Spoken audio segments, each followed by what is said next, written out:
আমাদের তুরাগ নদীর তীরে জাতির পিতা যে জমি দিয়ে বিশ্ব ইজতেমা, কারণ বিশ্ব ইজতেমা কোন দেশে হবে এটা নিয়ে কিন্তু একটা ভোটাভুটি ছিল, সেখানে বাংলাদেশ জয়ী হয়েছিল বঙ্গবন্ধু শেখ মুজিবের নেতৃত্বে।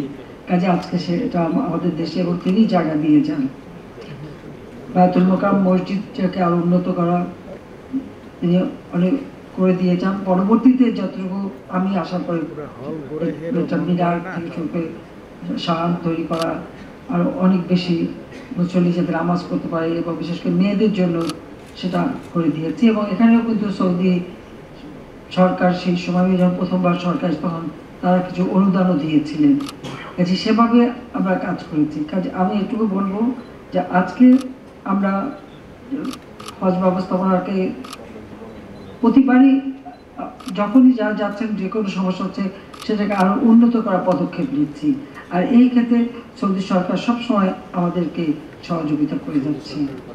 আমি আপনাদের সবাইকে বলবো যে আপনারা যে যাবেন আপনারা সবাই অবশ্যই আমাদের জন্য দোয়া করবেন, বাংলাদেশের জন্য দোয়া করবেন, বাংলাদেশের মানুষের জন্য দোয়া করবেন, সেই সাথে সারা বিশ্বের মুসলিম উম্মার জন্য দোয়া করবেন।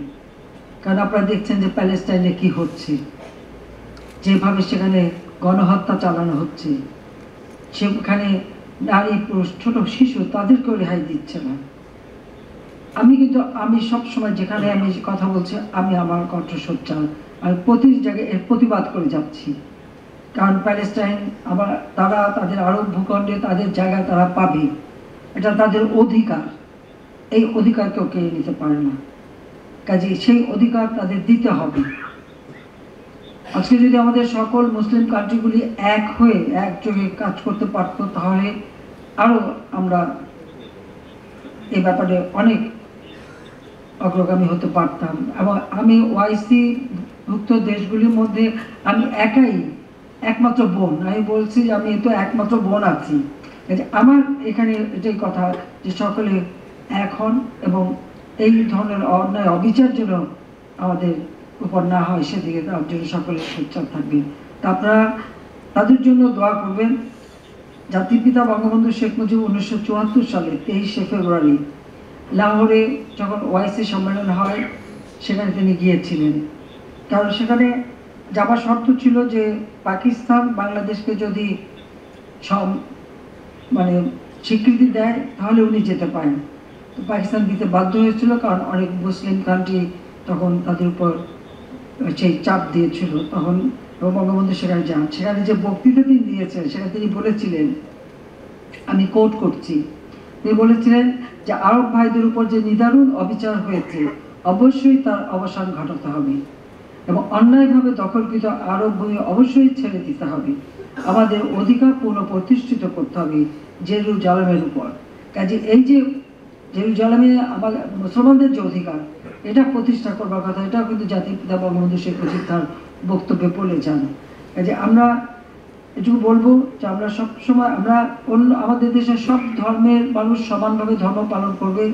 প্রত্যেকের জন্য আমরা কল্যাণ ট্রাস্ট করে দিয়েছি, আমি ইমাম মুয়াজ্জিন কল্যাণ ট্রাস্ট করে দিয়েছি, সেই সাথে হিন্দু বৌদ্ধ খ্রিস্টান প্রত্যেকটা ধর্মের জন্য আমি কিন্তু কল্যাণ ট্রাস্ট করে দিয়েছি। তাদের যার যার ধর্ম শেষে পালন করবে। ইসলাম শান্তির ধর্ম, ইসলাম সবসময় সেটাই বিশ্বাস করে। আমাদের নবী করিম সাল্লাল্লাহু আলাইহি ওয়াসাল্লাম আমাদের সেই কথাই বলে গেছেন। কাজে আমরা সেটাই বিশ্বাস করি, কিন্তু সেই সাথে সাথে আমাদের মানে ধর্মীয় অনুভূতিতে আঘাত লাগে এ ধরনের কোনো কাজ যাতে কেউ না করে। মদ, জুয়া, দুর্নীতি, সন্ত্রাস, জঙ্গিবাদ, এই জঙ্গিবাদ করে আমাদের একটা পবিত্র ধর্ম ইসলাম ধর্ম, যে ধর্ম শান্তির ধর্ম, যে ধর্ম সকল শ্রেণীর মানুষকে অধিকার দিয়ে গেছে, সেই ধর্মের নামে একটা সামান্য মুসলিমীয় কিছু লোক তারা যে এই সন্ত্রাসী কর্মকাণ্ড করে একটা বদনাম দিয়ে যায়, এটাই সব থেকে দুঃখজনক। আমি এটারও প্রতিবাদ করি সবসময়, কারণ আমরা শান্তিতে বিশ্বাস করতে চাই এবং আমরা মানুষের উন্নয়ন করতে চাই। আজকে আমরা হজ ব্যবস্থাপনা করতে পেরেছি, কারণ এই ডিজিটাল বাংলাদেশ আমরা বাস্তবায়ন করেছি। আমাদের আগামী দিনের লক্ষ্য হচ্ছে আমরা স্মার্ট বাংলাদেশ গড়ে তুলব। এরপর কারো কষ্ট করতে হবে না, একেবারে ঘরে বসে আপনার সব ব্যবস্থা পাবেন, সোজা প্লেনে উঠবেন চলে যাবেন, সেই ধরনের ব্যবস্থা আমরা করতে চাই। আজকে আপনাদের মালপত্র নেওয়া বা ওখান থেকে মালপত্র নিয়ে আসা বা ওই জমজমের পানি নিয়ে আসা, সব ব্যবস্থা কিন্তু আমরা করে দিচ্ছি। জেদ্দায় সেখানে আলাদাভাবে টার্মিনালে জায়গা ভাড়া নিয়ে আমাদের হাজিরা যাতে সেখানে যে অবস্থান করতে পারি সেই ব্যবস্থাটা করেছে। কারণ আমি আগে দেখেছি, যখন আমি গেছি, আমি তো রয়্যাল গেস্ট হিসেবে যেতাম, কিন্তু আমাদের হাজিরা সেখানে এই ফুটপাতে এখানে সেখানে মাটিতে বসে থাকতে হতো। আমি যখন সরকার এসেছি তখন থেকেই জেদ্দা এখানে আমরা টার্মিনালে জায়গা নিয়েছি এবং প্রতি বছর সেই ব্যবস্থাটা আমরা রাখি। তাছাড়া হজ অফিস মক্কা এবং মদিনা শরীফে যাতে আগে তো একটা সেবা নিতে গেলে সেই সৌদি মানে জেদ্দায় যেতে হতো, সেটা যাতে না যেতে হয় সেই ব্যবস্থাটাও কিন্তু আমি প্রথমবার যখন সরকার এসেছি তখন থেকেই করে দিয়েছি। তো এভাবে যত যেটুকু করার আমরা সাধ্যমতো কাজ করে যাচ্ছি। আমি এটাই চাই যে আজকে আর সেই সাথে আমি আবারও সৌদি সরকার এবং বিশেষ করে বাদশাহ এবং প্রধানমন্ত্রীকে ধন্যবাদ জানাই এই জন্য যে তারা কিন্তু বাংলাদেশের সমস্যাগুলি সবসময় যেটা পেয়েছেন সঙ্গে সঙ্গে সেটা সমাধান করে দিয়েছেন। সেটাই হচ্ছে আমাদের সবচেয়ে বড় কথা। কাজে আমি আপনাদের সবাইকে একটু বলবো যে আপনারা যখন যাবেন অবশ্যই আমাদের জন্য বাংলাদেশের জন্য দোয়া করবেন। এবং এই যে আমরা আপনাদের হজ ব্যবস্থা করার যতটুকু আপনাদের সেবা যাতে উপযুক্ত পায়, হাজিরা যাতে সেবা পায়, সেই ব্যবস্থাটা করতে পেরেছি, এটা ধরে রেখে যেন আরও উন্নত করতে পারি সেই দোয়াটাও আপনারা করবেন। আর দেশের মানুষের জন্য দোয়া করবেন যে আল্লাহর জন্য আমাদের মানুষের জন্য গলা ভরা ধান দেয়, পুকুর ভরা মাছ দেয়, সুন্দর উন্নত জীবন দেয়, সেটা যেন পায়, সেই জন্য আপনাদের দোয়া চাই।